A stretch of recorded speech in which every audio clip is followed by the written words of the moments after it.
Hello guys and welcome to my YouTube channel Tech Bum Case. यह video आपके लिए काफ़ी इंपॉर्टेंट होने वाली है। अगर आप भी यूज़ करते हैं iQ15R का फ़ोन और आपके फ़ोन में कोई भी साउंड प्रॉब्लम है, वॉल्यूम प्रॉब्लम है, तो इस प्रॉब्लम को कैसे सॉल्व करना इस वीडियो में बताएंगे। 100% गारंटी दोस्तों, कोई भी साउंड प्रॉब्लम हो सॉल्व हो जाएगी।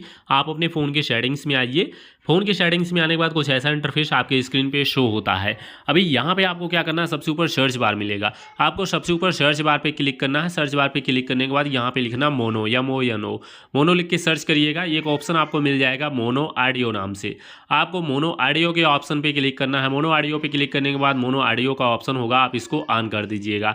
इसको ऑन करने के बाद क्या होगा, आपको जो ये ऑडियो बैलेंस का ऑप्शन, इसको राइट साइड करिए। पहले आप कोई म्यूजिक चला लीजिए अपने फ़ोन में और चेक कर लीजिए ऑडियो बैलेंस राइट साइड करने पे, लेफ्ट साइड करने पे या बीच में यानी सेंटर में करने पे, कहाँ पे करने पे आपके फ़ोन में बढ़िया साउंड मिल रहा है वहीं पे करके इसको छोड़ दीजिए। इसके बाद आप बैक आ जाइए सेटिंग में, हल्का सा नीचे आइएगा। एक ऑप्शन आपको मिल जाएगा साउंड एंड वाइब्रेशन नाम से, आप इस पर क्लिक करिएगा। साउंड एंड वाइब्रेशन के ऑप्शन पे क्लिक करने के बाद गाइस आपको यहाँ पे ऑडियो बूस्टर का ऑप्शन मिलेगा।